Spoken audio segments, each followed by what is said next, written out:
ശബരിമല സ്വർണ്ണ കവർച്ചാ കേസിൽ അറസ്റ്റിലായ മൂന്നാം പ്രതി ദേവസ്വം ബോർഡ് മുൻ കമ്മീഷണർ എൻ വാസുവിന്റെ ജാമ്യാപേക്ഷ ഇന്ന് പരിഗണിക്കും. കൊല്ലം വിജിലൻസ് കോടതിയാണ് കേസ് പരിഗണിക്കുന്നത്. വാസുവിന്റെ കസ്റ്റഡി കാലാവധി കഴിഞ്ഞ ദിവസം 14 ദിവസത്തേക്ക് കൂടി കോടതി നീട്ടിയിരുന്നു. കേസിൽ അറസ്റ്റിലാകുന്ന ആദ്യ ഉന്നതനാണ് എൻ വാസു. അതേസമയം വാസുവിനെ വിലങ്ങണിയിച്ച് കോടതിയിൽ ഹാജരാക്കിയതിൽ പോലീസുകാരനെതിരെ നടപടിയെടുക്കാനും സാധ്യതയുണ്ട്. തിരുവനന്തപുരം എയർ ക്യാമ്പിലെ പോലീസുകാരാണ് പൂജപ്പുര സെൻട്രൽ ജയിലിൽ നിന്നും വാസുവിനെ കൈവിലങ്ങണിയിച്ച് കൊല്ലത്തെ വിജിലൻസ് കോടതിയിൽ ഹാജരാക്കിയത്.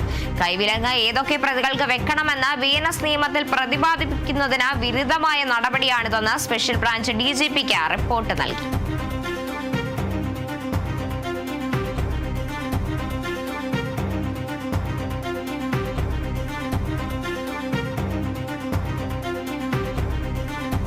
ശബരിമല സ്വർണ്ണ കവർച്ചാ കേസിൽ കൂടുതൽ അന്വേഷണത്തിലാണ് SIT. ഇപ്പോൾ അറസ്റ്റിലായ മൂന്നാം പ്രതിയായ ദേവസ്വം ബോർഡ് മുൻ കമ്മീഷണറായ എൻ വാസുവിന്റെ ജാമ്യാപേക്ഷ ഇന്നായിരിക്കും കോടതി പരിഗണിക്കുക.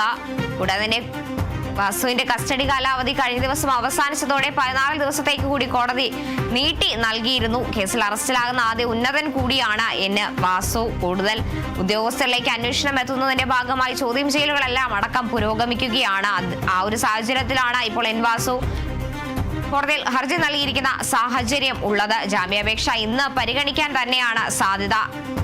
കോടതിയുടെ വിധി എന്താണെന്ന് നോക്കി ഇരിക്കേണ്ടതുണ്ട്. കൂടാതെ തന്നെ കേസിൽ അറസ്റ്റിലാകുന്ന ആദ്യ ഉന്നതനാണ് എൻ വാസു എന്ന പ്രത്യേകതയുമുണ്ട്. പിന്നെ അതേസമയം വാസുവിനെ വിലങ്ങണിയിച്ച് കോടതിയിൽ ഹാജരാക്കിയതിലടക്കം പോലീസുകാരനെതിരെ നടപടിയെടുക്കാനും സാധ്യതയുണ്ട് എന്നാണ് അറിയാൻ സാധിക്കുന്നത്. തിരുവനന്തപുരം എയർ ക്യാമ്പിലെ പോലീസുകാരാണ് ഇത്തരത്തിൽ പൂജപ്പുര സെൻട്രൽ ജയിലിൽ നിന്നും കൈവിലങ്ങണിയിച്ച് വാസുവിനെ കോടതിയിൽ ഹാജരാക്കിയത്.